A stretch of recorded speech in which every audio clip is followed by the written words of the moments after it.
Welcome back, guys. We are back, and this week we have another guest. A new guest, because our other guest did not make it this week. Flaked. So we've got a legend now. We've moved on. Big time now. If you want to introduce yourself. Well, I'm Harry, but more commonly known as Sluggy Beats these days by my producer name, if you like, or stage name, whatever you want to call it. But yeah, that's me. So he's a producer. Do you do your own song? You write your own songs or anything? Yeah. So my day to day is sort of, job if you like, is sort of making beats, producing for people and recording for them as well. Do you find yourself having to find these artists, or do they come to you, a lot of them? At the beginning when I first started, it was obviously me sort of reaching out to people and making songs sort of for free and everything, and working my way up until I sort of created a bit of a name for myself and sort of found my sound, if you like. Yeah, you're on that niche. Now I've got my own sound and niche. Like, it's a lot of people sort of coming to me because I'm known for a certain sound that people want. It's got to be pretty hard because it's a big scene, isn't it, now? I think a lot of people are on the whole music scene now. Yeah. And getting into it. I think because the younger generation as well, they understand like the workings of, like, if I went over to where your setup was now, I wouldn't tell you what any buttons are. I wouldn't know what's going on. But he has to press play on our podcast, so it's mad. Like, kids actually know what they do. Like, they'll watch YouTube videos or however they do it nowadays.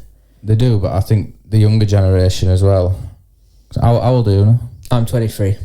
He's the younger generation. But what I'm saying is most people that age have the shortest attention span. So if it don't work within the first month, they just give up.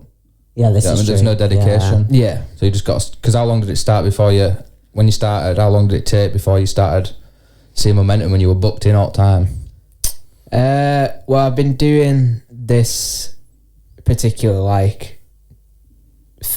sound and stuff for 2 years, I'd say. And I've done music all my life, but this is the first thing that sort of worked, as in I don't have any other sort of job. This is my full-time thing, but this has only been my full-time thing for a year and a few months. So it took a solid year of working at it and getting people in before I was confident enough to sort of leave. What were your daytime job before? Before I was doing a Sainsbury's night shift. I only ever did max, I think, 24 hours, I think, because I always wanted to sort of keep myself as low as possible on income, just because the more money you get used to, then it's like you've got to create more money from music, and then you just make it harder for yourself and you get used to the money, and it just takes even longer. Yeah, I guess having them shorter hours as well gives you that more time, doesn't it? Yeah, exactly. Done what you want to do. Yeah, 100%. Like I say, if you tie yourself up in hours, you're always at work, you get back, you're too tired, you can't do it. Yeah, exactly. Yeah, I know so many people in that situation where they want to do their own thing, but they either haven't got the time or they're earning good money at their other job and got the holiday benefits and stuff like that it's too much to lose out on to sort of give it all up. And I think it's using the money as well that you earn to buy the equipment, because it's not cheap. That's like you're saying, you don't want to get all them bills where you're used to money. Yeah. And you literally can't step away from that day-to-day job to do what you want to pursue. This video is sponsored by SMMR, a social media marketing recruitment agency. They deal with all your social media and marketing issues and anything that you need help with within your company to grow your social media or training programs or anything regarding that. Please check out the link in the bio. Yeah, 100%. I mean, I think everyone my age nowadays has a car on finance or whatever. So I think it's everyone though. They run everyone on credit. Yeah, everyone to be on credit as possible, because you own nothing then. Realistically. Yeah. It's like you all own all your equipment. Yeah, your mate won't own his car. So say his car's his living and he loses his job, he's lost his car. Yeah. Your living's still sat with you. Yeah. You can still keep going. Yeah. I think we did a podcast and we were saying with younger lot, I need to stop looking at being Instagram ready all the time, and your life can't just revolve around social media. Enjoy what you want to do. Yeah. So it's no good having all these flashy liabilities, is it? But yet you're in 50 grand's worth of debt. I watched a podcast that had Tommy Mallet on it from Only Essex. He does trainers and that now. But he was saying I was going to shoots for Only Essex and I didn't even 50p. I couldn't afford the petrol to go to that shoot. But I'm telling everyone on this TV show, check out my Rolex. And his dad turned around and went, well, sell your Rolex, you've got no money. Yeah, yeah. Like, you need to live within your means. But I think if you enjoy it, you should just do it. I think you did right with the whole not working as many hours and freeing up yourself to be able to grow. Yeah, yeah. But still earning enough money to keep yourself ticking along or whatever. Yeah, yeah.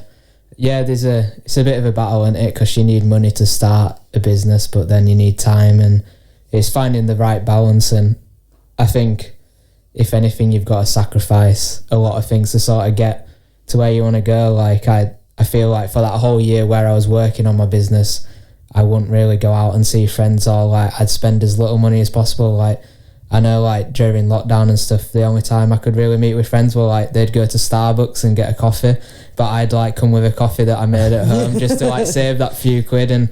But it all adds up, and it's just getting yourself to think like that. That's good for someone your age. Yeah, because a lot of people just go, oh, it's $4.50. Like, yeah, I'll get coffee. But if you do that every week, every day, I think it's like 20p to actually make a coffee. Yeah, exactly. So if you look at it from that point of view, you spent well over, like, and you wouldn't do that in normal life. No, like normal things. Yeah, you wouldn't go get a car and go, oh, it's worth 10 grand, but I'll pay 35 for it. No worries. Yeah, yeah. Well, to be fair, that is what finance is, isn't it? That's what the youngins are doing. Yeah. No, it's getting into this scrimpy mindset, and if you start thinking about that way, coffee, as stupid as it sounds, then you put it into everything else. You start looking at stuff in shops thinking, oh, well, I could get the earned brand version for half the price and stuff like that. And it sounds stupid, but it all adds up and it gets you to where you want to be. But I think now I'm struggling to sort of get out of that mindset where I'm just so tight with my money, and I'm just like, do we really need that? Like, and when we were doing at the studio, like, I'm mad for Facebook Marketplace, and like I'll get anything I can for free. I love it. Yeah, me too. But like Tommy, we set up the podcast studio, is the complete opposite, and he's like, you buy cheap, you buy twice, and stuff like that, which is also true. Is it one of them, you get what you pay for sort of guy? Yeah. 100%. To be fair, I'm like that. But I'm going to state, I like Vinted now. Oh, they close that. Yeah, I paid £7 for this. Yeah, I had nothing wrong with Facebook Marketplace. No, it's not if it's like every now and again, but it becomes a habit for some people. It's cheap, so I'll buy loads of it. That don't mean it's cheap because you could have kept that. No, but like, why would I go JD? If I would have bought this from JD, like these joggers and this jumper, it probably would have cost me like what, 80 quid, 90 quid, probably £110 now actually. Yeah, I paid £7. Some other idiot paid £110. Sell it to me for £7. You mental case. Yeah, I think the problem is though when you get, especially women, when it's, I bought it because it was on sale. No, I don't do I got a deal. It's like, no, you just save more money not buying it. No, yeah. You know what I mean? Yeah, my girlfriend's definitely bad for that, going into shops and being like, oh, I bought this, it was only it was only a few quid. And I was like, yeah, but do you really need it? You don't really need that. Do you think you're tight, saving all your money? You still enjoy yourself though? Do you still do something like, apart from music outside of that on a weekend or? I go to the gym a lot, which is definitely like a big like thing that helps me like sort of break up business stuff and music stuff, because it's like I'm basically sat on my ass like all week if not, and like don't do anything active, and I think it's a good time not to like sort of free your mind or whatever. Like, it's good for your mental health though, Jim. Yeah, 100%. That's like obviously the fitness side of it, but like mentality wise, like it definitely helps a lot and puts you in a good mood. I think if you feel good, then you perform better. Healthy body, healthy mind. If you like, right. Can you get? Do you get? Is it writer's block? Can you get writer's block as a producer? Yeah, 100%. Thankfully, it's not something that happens to me very often, but it's more like I never get writer's block, but I definitely lose like motivation or inspiration to sort of do what I'm doing, which is sort of crazy because like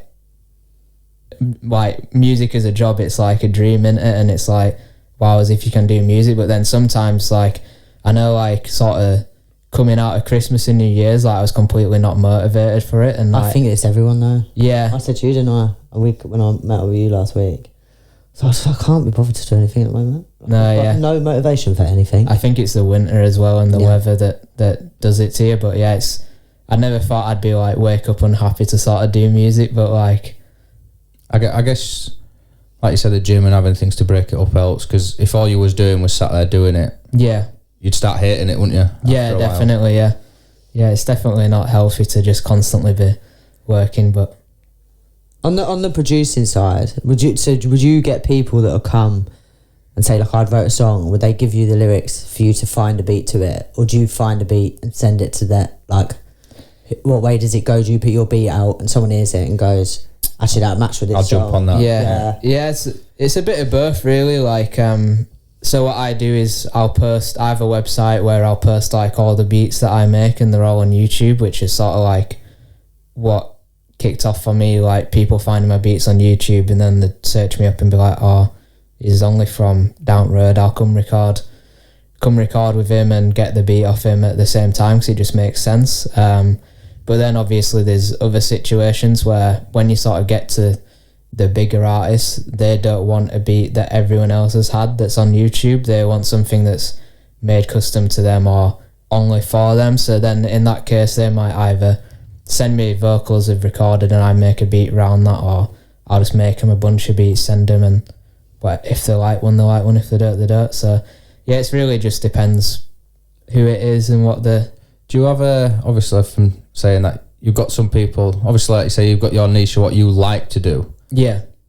But I'm guessing you have to go out of that to sometimes accommodate your artist, which then is like, do you have a preferred, like you've got your general R&B, trap, or all these different, like grime, all this stuff? Yeah, so what my sound is like the house stuff, so I don't know if you know Bad Boy Chiller Crew. Yeah, when they started getting big, there wasn't really anybody posting them sort of beats, so that's when I just sort of started smashing them out. And well, it worked for me, because before I was doing like the drill, the just regular like rap stuff, which everyone's doing, so you're sort of battling for your spot in that. But there's probably me at the time, there was only like me and one other person posting them sort of beats, so you was either going to get one from him or get one from me, you know what I mean? It was like 50-50, where if you're doing the more popular stuff, then there's hundreds and hundreds uploaded every day. So sorry, I can't remember what you actually asked me.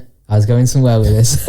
What do I prefer? Yeah, so the house stuff is what I prefer, but so that's the main beats that I post. But I'll have rappers that come to me for just recording, not the producing, where they'll come with a beat off someone that maybe doesn't record, or they found on YouTube.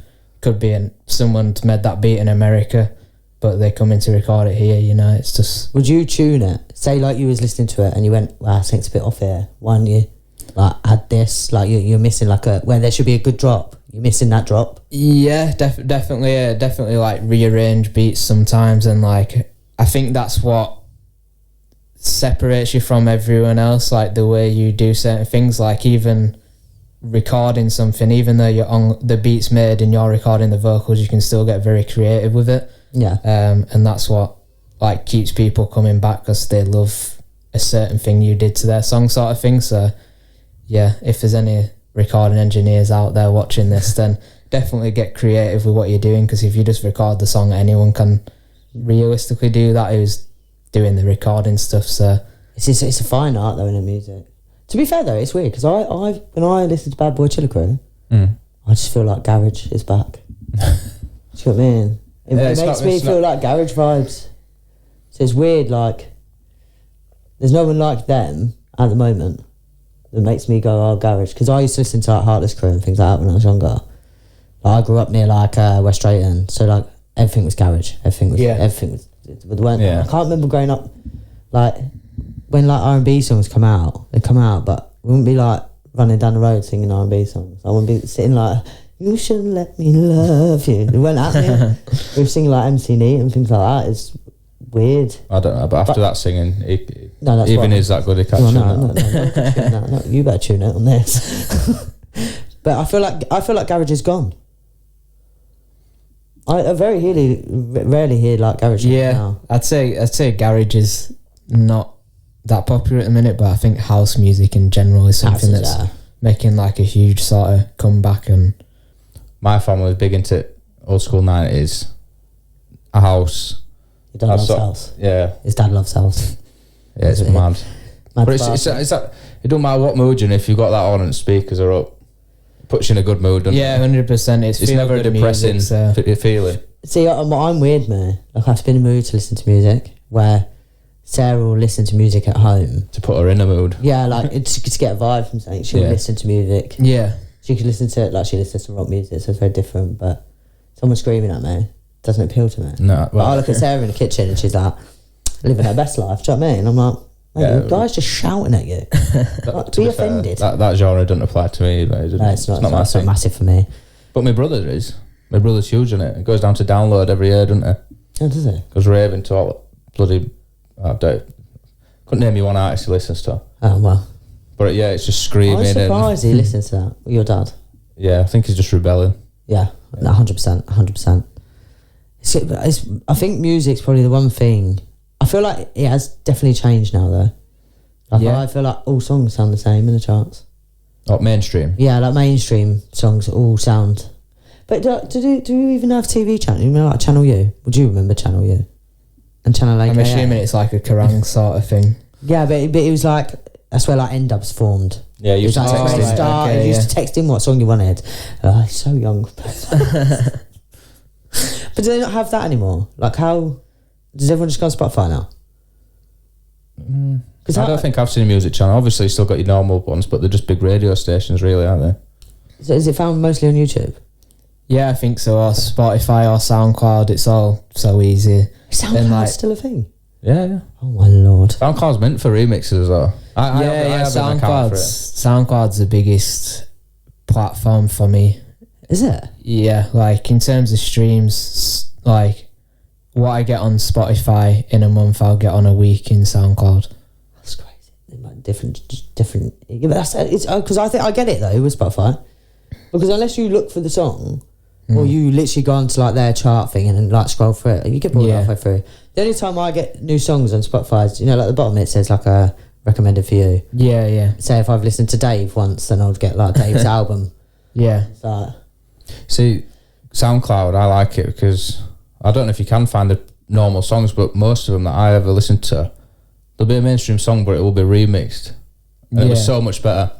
They're all like remixes, aren't they? Yeah. I think so. SoundCloud's got a bit more of like a social media feel in terms of like you follow someone and see their post sort of thing. So you can post on it on SoundCloud. I'm so old. Not like a message post, but I feel like when you post a song on SoundCloud, it has a bit more of like a Facebook status feel, and it's like much more of a like relaxed thing than releasing a song on Spotify. If that. Yeah. See, my dad with his house and stuff. That's all he has. SoundCloud is. Oh, is that what he uses? So it's not our age then, because your dad's older. Well, I use SoundCloud. I don't have a Spotify account. I have SoundCloud. I have Spotify. You're old. I listen to podcasts because I'm old. Yeah, true. It's very rare I listen to music now. It's strange actually. I should really. Like, if I go to the gym, I'd listen to a podcast. So. Yeah, which is strange because I think everyone. That is a bit strange at the gym. Like I think everyone puts on like house music. Yeah. I do it to the beat of someone's voice. Like, oh wait, stop talking. Well, very strange. But I think I do it because of timing. Like I know a podcast's like an hour. Yeah. So I know like I can't stop until that finishes. Right. It's still weird. If I did it to like if I went in and did it to a song, my gym session would end in 4 minutes 35 seconds. So I get to the end of the song and go, okay, that's gym done. Thank you very much. See you later. That's why you need SoundCloud. Some of them are like hour and a half mixes. Are they? Yeah. Oh mate, I'll download SoundCloud. Is it like an app? Yeah. You actually get an app now? Yeah, it is an app. Right? Yeah. I know before you had to go onto the site, but yeah, that's what I'm thinking. It is an app. I'm thinking of like. It's got orange it's like cloud. So it's the same thing. I think SoundCloud was out when I was at school. Probably was. It's been around for a long time. It? Yeah. Fuck. Yeah. Anyway, what's the your general listening of music apart from your own, like you do? In fact, do you listen to your own, or once they're done, do you just let them go out there and see what happens? I don't really listen to my own just because by the time one of my songs come out, I've probably listened to it a good 50 times already. And when I'm finalising a song, I'll listen to it in here, and then I'll put my AirPods in, listen to it, check it's all right on there, and then I'll go out to my car, listen to it in the car, check it sounds good in the car. So yeah, by that time, I'm pretty I know what the song sounds like. So yeah, that's pretty good actually, because that's like acoustic leveling. Because some things can just sound better in a car than they can in earphones. Yeah, 100%. Get bass from the car, it's like boom, yeah, that's better. Yeah. Yeah. That's a good way of doing it, actually. Yeah, it's got. I mean, that's why I listen on the AirPods, because most people either listen in the car or listening on AirPods. So, and even playing it out of a phone is like, it's hard to get a song to sound good playing out of a phone because it's small little speakers, but it sounds like tinny, doesn't it? Yeah, that's how a lot of people listen to music. So they haven't upgraded like speakers in phones. Really. They sound. My phone would probably sound the same as yours if you did speaker wise. It just might be a bit louder, but it won't. The sound wouldn't be different. No, like you'd think they would go to like is it Boss or Bose? How do you say it? Bose. You'd think they'd go to them and say like, can you not like come up with like a mini speaker for a phone? Yeah. But man, I see a cool thing the other day actually. They get them in parks. I don't know if we'll get them here because probably not. They're putting DJ setups. I'll send you a picture so you can put it in. That is not happening around here. No, it's really cool. So it's like it's a whole metal frame and stuff. It's like DJ setups, and you can just plug your phone in. So if it's at the park, you can plug your phone in and you can like mix different songs. That's just causing people fighting over it. Yeah, there's no way that would happen here. No, I don't think it'll happen here, but no, it's happened in the UK. 2 parks have got it in the UK. Where though? Yeah, where's that? But down in Mayfair. No. Yeah, it's got to be somewhere I can't nice. mix in Mayfair. That's what I'm saying. That's why it's still there. Yeah, probably. Yeah, this is true. But do you think that? Did you do music at school? Yeah, I've like music's all I've ever. Was that your main subject in school that you enjoyed doing? Yeah, well, I mean, I'd say at school it's a bit rubbish, but like I started learning guitar when I was like 8. That's when music sort of started for me. And then I started learning drums when I was like 10, and that's when I really got into it. Sort of left the guitar, and then just like did bands and stuff like that growing up, because that's what there was to do. I don't know. And then just evolved into doing the music production and stuff. Have you ever done your own vocals? Yeah, when I was doing like the band stuff, like I do a bit of backing vocals and stuff like that, but I'm not good enough to sort of front a band. I'd say you find a lot of producers love music, but a lot of them can't sing. No, I can't sing or really play instruments that well. But do you really need to be able to sing now? Because unless you're going to do it live, you can edit a lot now. Yeah. I don't think there's many mainstream artists that can actually sing, to be honest. No, because I think that they tune the audio and stuff, don't they, a lot now, I think. Yeah. Because a few of them have been caught out on stage. And their mics failed and then they're like, yeah. Sound awful. Yeah, it is a lot of... There's a lot of editing that goes involved. There's a lot of editing involved with it, but like at the same time you do need to be able to somewhat sing. But I think the difference between live and studio is in the studio you can literally record one line hundreds of times and get it perfect, or even a word, and chop it up perfect. But when you're live, you know what I mean, can't be doing that. So could you even make her sound okay? Yeah, like you could literally like go word for word like. I said to him, I'm going to write a song and do it and try and get in like charts. Yeah. Because I'm booked in. Oh yeah, I'm telling you, I'm going to write a banger song as well. Oh, can I come and watch? Yeah, you've got to be part of it. You can go, ooh, like back in. I'll have a sample for that. Not you going. Oh. And he's not going to put his name to it either. No. Might do, it might be a banger. Well, if it gets it charts, then I'll have my name. So would you say, do you use social media a lot to show us like who you are and stuff like that? Yeah, 100%. I think without social media, then what I do wouldn't really be possible unless I think back in the day you'd have had to go to London and network with people and make your way into sort of a studio, start cleaning at the studio, then eventually you might get to sit at the desk and then sort of work your way up like that. But I think now with social media, sort of anyone can do anything if you sort of put the work in. But yeah, I probably wouldn't even have social media if it wasn't a business thing, but I am on there like constantly because that's what you've got to do to... I see a lot of people on TikTok who are like music. They claim they're music producers, whether they are or not. They're like sat in the bedroom. Not with 2 videos. No. I've seen loads though, but like they'll get like a guy to sing in a mic, and he'll sound like crap out of it, and then they'll start singing, and it'll sound like it's part of the Ends in London. Sounds completely different. But they get a lot of followers and likes because I think it's just they're showing their skill. Yeah. Do you do anything on TikTok? Yeah. TikTok's definitely like a big platform for me. Like, well, that's definitely like my most followed one, but I'd say like someone following you on TikTok means so much less than following you on Instagram or subscribing to your YouTube channel sort of thing. Like, it's very mindless on TikTok, isn't it? Yeah, like, it's 30 seconds. Well, yeah. If you haven't got their attention in 2 seconds, it's just scroll. Yeah, 100%. Scroll. Or even like if someone is on TikTok and they scroll past 5 TikToks and you ask them what's the 5 TikToks you just watched, they probably couldn't tell you. You said this last week, didn't you? I said this last week. I sit there for hours. I couldn't tell you the thing I watched before it. No, yeah, exactly. And I might have been laughing so hard, and Sarah will go to me from the kitchen. What was it? I don't know. It was funny though. Whatever it was funny. Yeah. But I think it is a good platform for branding and things like that. Yeah. Because if it comes up all the time, it's good to the awareness. Yeah, it's good. Yeah. I think it works really well for music, just because like if someone actually hears a song they like on there, then they'll probably go onto Spotify and save it or whatever. So for music, it definitely works well. Oh, that is well because people use it. If you start a dance trend, with your backing song, it's a massive thing. Millions of views. Yeah, 100%. And everyone will go save it, like saying they'll go Spotify or they'll go YouTube to try and find it or whatever. So I think that side for TikTok is brilliant. Yeah, because there's people on there that have probably sung for years, and they'll just get that 30 seconds of like decent part of their song.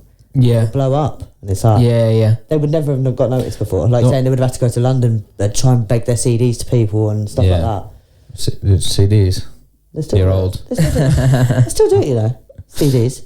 What I don't like about the TikTok, though, like we were saying about the attention span of it is so short that what I don't like is, say if you're scrolling on TikTok, you hear a song that you like that little beat just catches it and you listen, and you're like, oh, I'll go on to and watch the full thing, and that is the only bit of the song that's any good. Yeah, there is a few like that. Do you know what I mean? Or an artist lets a song out and it's a banger, and they put it on an album and every other song is dead. Yeah. To people, I don't think people majorly listen to albums anymore. No. I heard this before, like on another podcast, and it does make sense. Like years ago, you would have got an album, you would have put it in a CD. You might not have actually. You would have put it in like a CD player. You have a cassette. Track one, you would have just let it go. Did you have a cassette? I did. And I used to record off the radio too. Definitely older than me. I used to make sick mixtapes. Thank you very much. Just sat there and press. Sit there and burn your discs. Pause. No, you just press. No, with a tape. Oh, go on. You just have to put it on. You wait someone come on the radio, you run over, boom, pause and stop it. Play at the same time, and then record that song. You can stop it and do it again. No. Did you not do that? I'm not as old as you. Dude, you're like a year, 2 years younger than me. That's enough. Okay, true. I never had a tape. That was sick though. Mixtape season was great. I just had some bangers on there.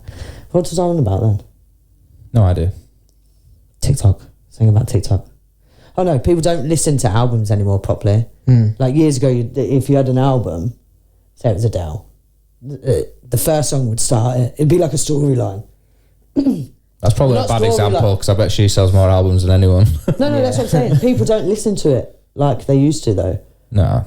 I used to listen to Adele albums all the time. If she let an album out now, I'd probably just listen to the main song that was in charts. I wouldn't let it run through because it's supposed to be like a story. I think JME it was who said it. Like no one listens to albums how they used to. Like an album is a story of what you've made in that set story. You could have 5 songs, you could have 10. But that's a catalogue of what that whole mood was during that recording. I think that's why a lot of people probably are like 30 and younger are attracted to like the grime scene and the stuff, because let's take a name everyone will know, like Bugsy Malone. Like, he's worked with Bad Boy Chicken. That's the one. All right, he had that song he jumped on there, didn't he? Like his albums, people in that genre, their albums are all like stories of their life, and they sing about themselves and where they started, where they come from. But like these mainstream artists now, they're just singing because it sounds good. There's no depth to it. It's just just playing on words, which as a lyricist it's nice, but does it mean all? No, it's Jonathan Ross asked Adele, like, when's your next song coming out? What do you want me to sing about? The fact I've got a 70-inch TV. Like, my songs are sad. I can't sing about it if my life's not sad at the moment. Yeah. So until I have a sad thing, she got divorced then, but it makes sense. Like, I think for her, like, you have to be in the vibe of it. But like for, like, saying Bugsy and that, it's easy because they've done all that all their life. Yeah. So I think it's easy to write a grime song as long as you've been involved in that type of scene. Yeah. It's the same with Stormzy, isn't it? But Stormzy just went a bit more mainstream with it, I think. I think like the boys in the end, like judging. I don't know what anyone else thinks, but that new song of it is shocking. Is it Hide and Seek? The one is well, I say sings in. Is it Hide and Seek? I don't know it. It's not his genre. It's Hide and Seek, I think. It's more like slow, isn't it? Is that what you're on about? Yeah. Yeah. Yeah, but it's because he's gone more mainstream. Where like when you watch the era of him against Wiley, Yeah. they did the diss songs. Yeah. It's more fun. Yeah, tell him you're gonna bang his mum. You know what I mean? It's jokes. Catches your attention, doesn't it? It does catch your attention. I think that's why Bad Boy Chili Crew did so well when they first came out, Yeah. because their videos were like mental. People were like, Yeah. It was definitely the comedy side that. but it's paired as well with people knowing exactly what. Like, yeah, we did used to rip around on. Like, Yeah, on bikes they're and that. relatable to everyone out there. Yeah, it's like everyone looks at them and goes, "Oh, that's not what happens." Yeah, it is. Every estate has like kids going around on bikes and quad bikes and getting pissed in parks. Like that's what everyone's childhood pretty much was. Yeah. Like my mum, if she would have known I was asleep in a field at 15, paralysed drunk, she'd be sat there thinking I'm at a sleepover. 15, mate, I'm not going to a sleepover. I don't do sleepovers now. Do you know what I mean? Mm. Well, I think that's where mainstream music's losing it. Mm. It's like you're talking about all this stuff that doesn't match up to anyone else's life. Yeah. No one else's life in reality matches up to what you're saying. Mm. So like I think it's easy with grime and house and stuff like that because the storyline to it is real life. Yeah. It's a lot easier to write a song that's true. Yeah. Instead of living in a fantasy world. Yeah, I like it when genres mix together as well. When you get artists that you don't necessarily, well, you would never think of that work together. Like Bugsy did it with Emily Sandé. Yeah. Well, That Professor right out of Green nowhere. did, I think. Professor Green did one with Amelia Sandé as well. Yeah. I liked Pro Green. He disappeared. Don't know where he's gone now. He's vegan. I know that. Oh. Don't do vegans. Not about that life. Who don't eat bacon? It's stupid. Half a planet, to be fair. No. Don't count. Don't count. Don't count. So what's your end goal within music? Do you just want to continuously produce, or do you want to end up in like a mainstream job, or do you want to keep to yourself? I'm enjoying what I'm doing at the minute, which is a lot of like producing for rappers and stuff like that, and like a lot of the songs I release have obviously got rappers on them. But this year I'd like to start like performing as a DJ a bit more, and like doing songs that are just for me, rather than me and a rapper sort of thing. So yeah, I'd like to go into a bit more like the house, like just like a house DJ sort of thing, is, you know, producing their own songs, you know, like tech or like tech house and stuff like that. Just You might be able to hear him at Warehouse. Basement. Warehouse, the basement is. yeah. That's across from his work. Yeah. All right, yeah, maybe. Yeah, to be fair, I might put it in this, he might hate me. I got a video sent from my uncle, Mikey, Yeah. of a picture of my work saying, guess where I am? Oh, Bear in mind my uncle's late 40s now. Mm. In fact, it might not be late 40s. Anyway, and then he sent me a video of him down in the basement with his stupid hats on, bouncing around with glow sticks to music, like knocking on next decade of 50-year-old. Looks like, still thinks he's 16, I swear to God. Yeah, they're like, mental. his dad and his brother are like Leeds away fans. Right. That's probably the best way I can do it. Like Adidas Sambas. Yeah. They're still part of the firm Yeah. in their Fila tracksuits. It wouldn't wear Fila actually. No, it wouldn't. Adidas, but he knows what I mean. I think the good thing of what you're doing is you're going to be able to grab an audience better than like our generation now. Like the fact, like with this going out, the fact that you said like, I had to miss out on a lot of things. Yeah. But like I've got it now. Like I've got what I need to be able to do what I need to do. Yeah. Like saying you've been along with rappers. I'm presuming you know Bad Boy Chili Crew. Like Personally. you gave them a beat, I'm presuming. No, unfortunately not. But I met with their producer like, when was it? It was this week, Tuesday maybe.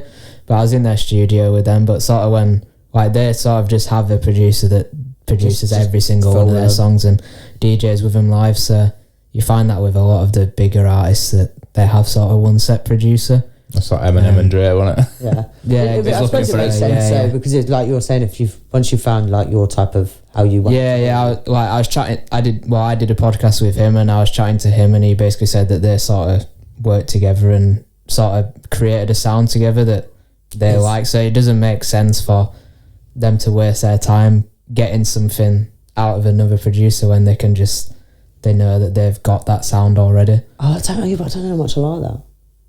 I think you're potentially missing out on someone else's type of flavour that might mix the song up completely, if that makes sense. Yeah, well, I think it just depends where you want to go with it. Like, I'd more like to be like do you know Nathan Dawe? Yeah. Yeah, so something like what he's doing where he releases a single and he's produced it and it's his sound, but it could have a different singer or rapper on it each time. So he's just done one with Tali Mard, didn't he? Yeah, so I'd more like to go down that route, whereas some people would rather you've got YouTube, just start banging them towards like Tali Mard, you'll be alright.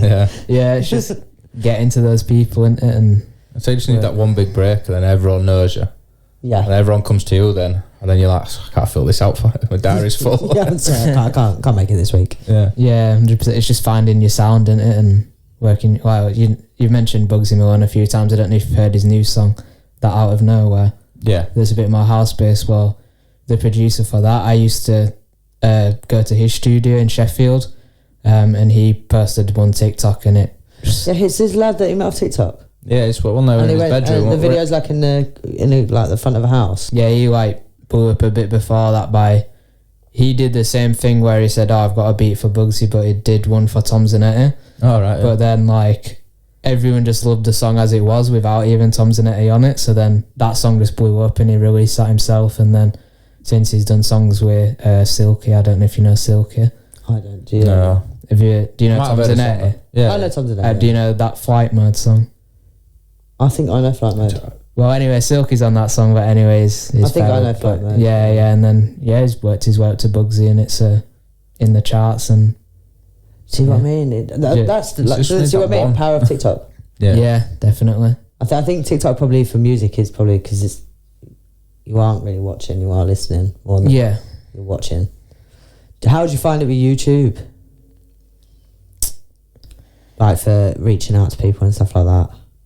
I think YouTube's just one of them ones where it's consistency and working at it and making good content, and it takes a lot longer. So I think a lot of people probably give up before they get to that point. But once you do get to that point, if people watching you and subscribing to you and stuff, it's like you get a loyal fan base then and people that will follow you whatever you sort of do. I think it's a good idea anyway, just catalogue what you've made. Yeah, you definitely. can see your progression as well. Like if you've done like 30 songs and put them on YouTube, go to the beginning and go, God, how did I even let that one slip out? How did I let that one slide? It's like I look back at some of our podcasts, I'm like, it's really bad. Well, it's when you're doing something new, isn't it? Yeah. But like you say, you just got to take that jump and just keep throwing it out there. Yeah. It only takes that one. Yeah. What you think might not be that good, your audience someone else might love it. Yeah, 100%. Yeah, well, yeah. And I mean, also when you get there to it being bigger, it's a great income as well because it's like, it's basically passive once you get monetized and they're still watching them, aren't they? Yeah, helps you do what you want to do, you know what I mean? You've got quite a good following on YouTube, I believe. Well, I've got 6,000 subs now, we're moving up to 7 soon, but it's not really that good, but it's like... It's big time, you know. We've only got 75 subscribers. What's your following on TikTok then, if you said it's your biggest? Yeah, I've got, I think, 17k on TikTok. It's one of those things, isn't it? It's once you... How long ago were it when you had like 10,000? On TikTok? Probably like... In June... last year I probably had less than 1,000. Yeah. See how It's just to get that traction. When you get 2, next 1,000 comes easy, then 2, and then 4, then Yeah. just rolls over, doesn't it? It's mad how their For You page works. YouTube's going to be big though, because Shorts is going to be monetized. Yes. The end of February, I believe. Yeah, I'm stacking up shorts really. Yeah. we got loads. Yeah. Yeah, but even like YouTube, June last year again, I think I had 600 subscribers in June last year. So yeah. I think my worry for Shorts, is because it gets monetized, it's going to be a better pay than TikTok. Yeah, 100%. TikTok pay is awful. All the TikTok scoundrels, are going to end up on YouTube Shorts. It's like I said so before. It's TikTok's really there for them to go like that, then go on to Spotify or SoundCloud. Oh, yeah. It's more like 5 hours on TikTok like that. More like a landing page for them to go somewhere else. Yeah, 100%. Yeah, if you can. I mean, even like gym people, if they've made a workout plan and have that in their bio and they're selling it for 15 quid or whatever, and they post gym video, and then they go on their page and they see workout plan, then people can make a living off that sort of thing. So. This is what I said to Emma about doing. Yeah. Just for like older generation. Yeah, if you can make something where it's not even a thought for someone to buy, it's like easy, 10 quid, and they're like, oh, well, yeah, why Try not? it. 10 quid, yeah. Yeah.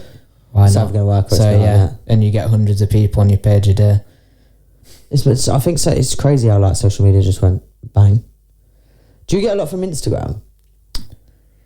Now, yeah, my Instagram, first TikTok, it's way slower, but Instagram followers are a lot more like involved in what you're doing. Like they'll comment and message you even and stuff like that. Whereas no one really messages you on TikTok. No, but yeah, I think I've got over 5,000 on Instagram, but I think anyway. But like I say, like Instagram wise, it's 5,000 followers on Instagram probably means more than my 17,000 on TikTok. Yeah, 100%. Yeah, because there are 5,000 people that are not just like that. I want to see more of that type of thing. It's like they're seeing your daily uploads or whatever you're doing. Yeah. So we've obviously got Insta, YouTube. You've got Getter as well, haven't you? Mm-hmm. I find Insta's a hard one to grow on. I don't know if because there's just so many podcasts now. So you've got to find the right clip that someone thinks is funny. Yeah, I think Instagram Reels, and also like a lot of what I do, like when I'm with a rapper, I'll put a picture on with the rapper or anything like that, and then I think that's the only way to really grow, if you're tagging each other in stories and stuff like that, and then they're sharing, and then their followers follow you and stuff like that. Like it used to be way better, like when TikTok was like 10 years ago maybe, like the explore page and stuff like that, like people grew on Instagram way better, but now it's just the problem dead. with it as well is it's that's saturated now, because everyone's got an account and everyone's posting 10 videos a day, and it's just hard to get noticed. Yeah, but that's what people do, isn't it? It's like every young kid wants to be a YouTuber.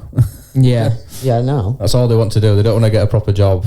No, yeah. But I think they do, but I think they don't know what they actually want to do on YouTube. Yeah. Okay, like it is makes sense. Oh no, it is, because he knows what he wants to do. But they've got kids that are like half vlogging, half just showing a video of them running down a park, or half sitting playing Xbox, or I think if you go on YouTube and you want to do something, you have to find exactly what you want to do, and you're not going to bang in the first video. No, you just have to keep putting content up of what you're doing, and eventually it will. Like I say, grow. You might not see nothing for a full 12 months, and then bang. Yeah, we're in a very saturated market doing podcasts. There's so many. Like, who am I going to watch? Joe Rogan or these two? Yeah, they're going to watch Joe Rogan. Yeah, but it's for us. It was more of like it's just something to do. Yeah. Well, I think it helps. I think I've said it before on one of his early ones for people that I wanted to do one or something similar. It's better to put content out than consume a lot of content. Yeah, because you just go like you watching them for hours and not having a clue what you watched. Oh well, I sit there for hours, man. Yeah, TikTok's actually a bugbear for me. I think if you're using things like YouTube and TikTok and Instagram, then make content and put it out. Don't sit there all day just scrolling through your own phone. Yeah, make it useful. Yeah. See now, well after this he'll edit it, but I'll do all the social media posts for it. So I'll make all the clips and stuff. So Like my day, 3-4 days, is filled with just trying to make content and videos. Yeah.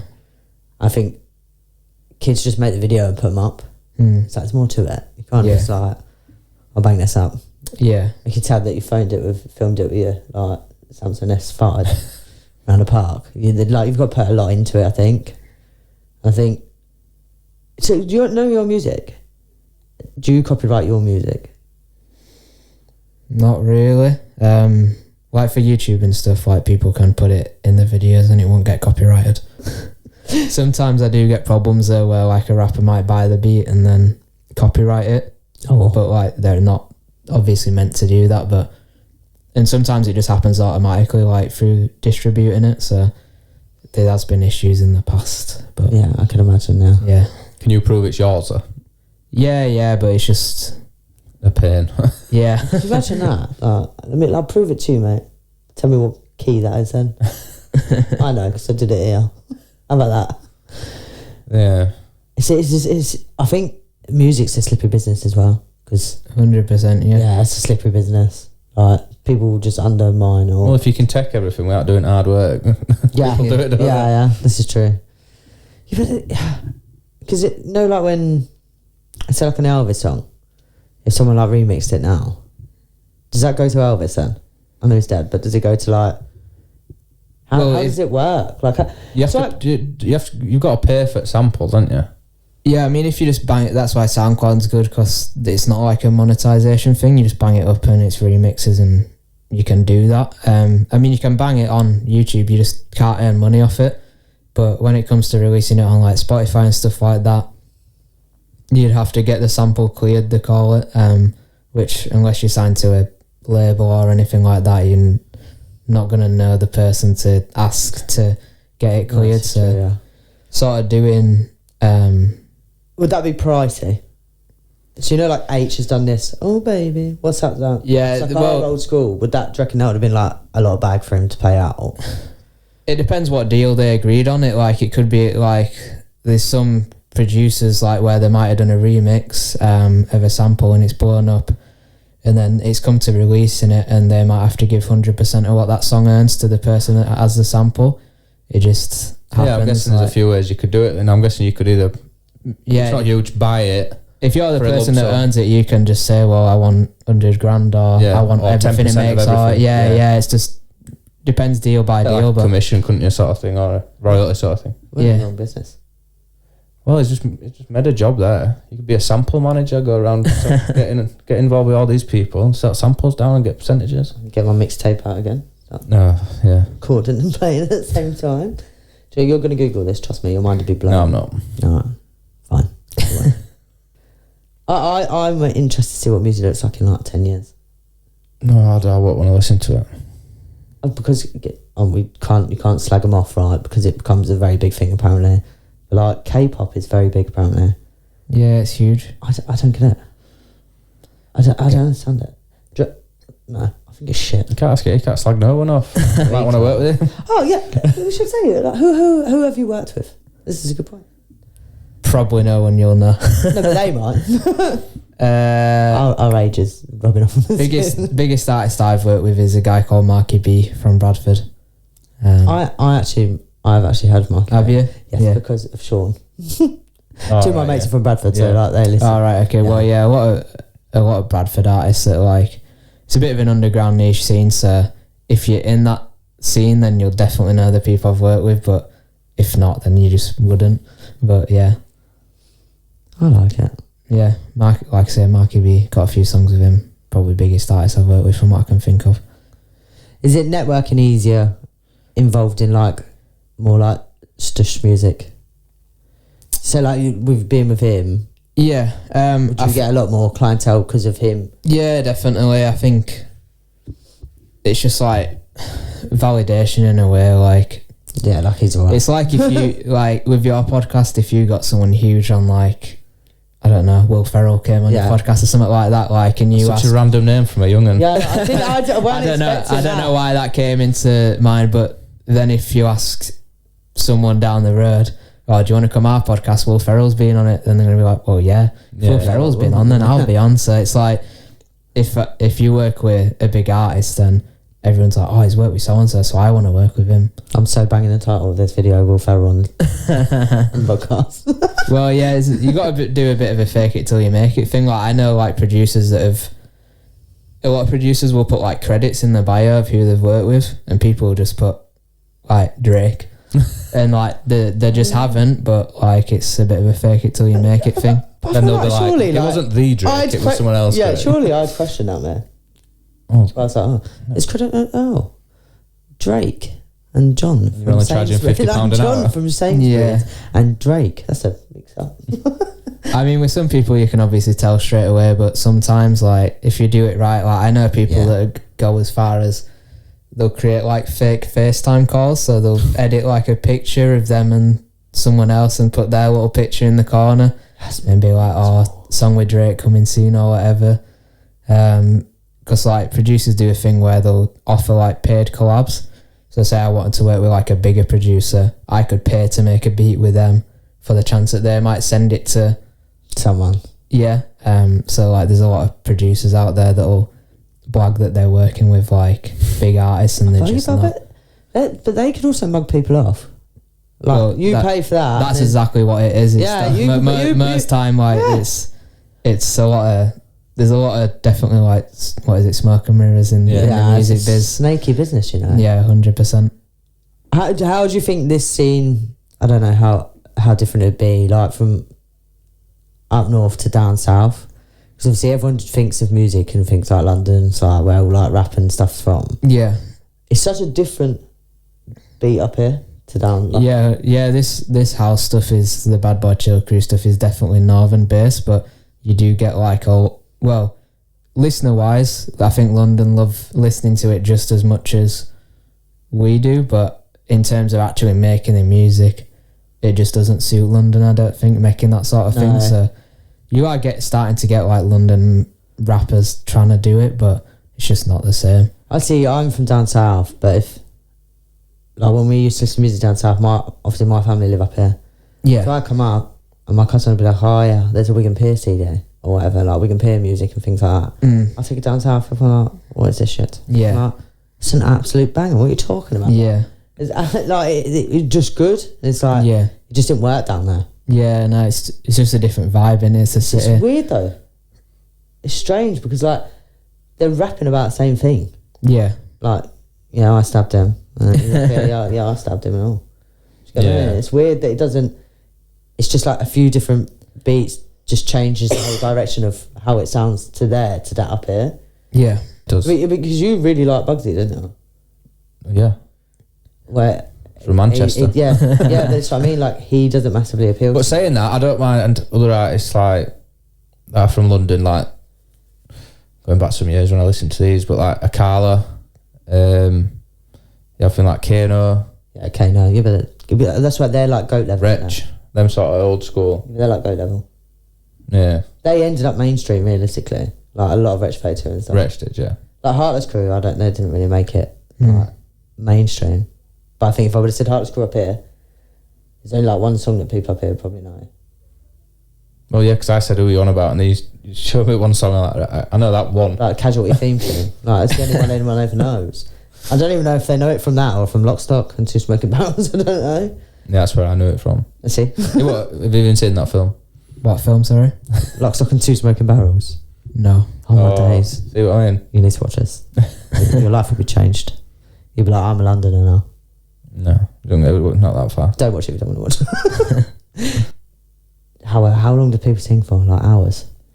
Really depends on You're getting like 10 minutes out of me max. I have an attention span, like whatever it sounds like, I'm just hoping you're fixing it. That's it. I'm singing it maybe twice, 3 times. That's it, done. So where can everyone find you? This is a good thing. Instagram, Sluggy Beats, TikTok, Sluggy Beats, YouTube, Sluggy Beats Media. Thank you. Thank you for having me. It's been a good chat. Our interview today. So go subscribe, go like, go follow all his pages. Check out some of his beats and stuff on SoundCloud. And thank you. Yeah. See you later, Thanks guys. for having me. Thank you. See you.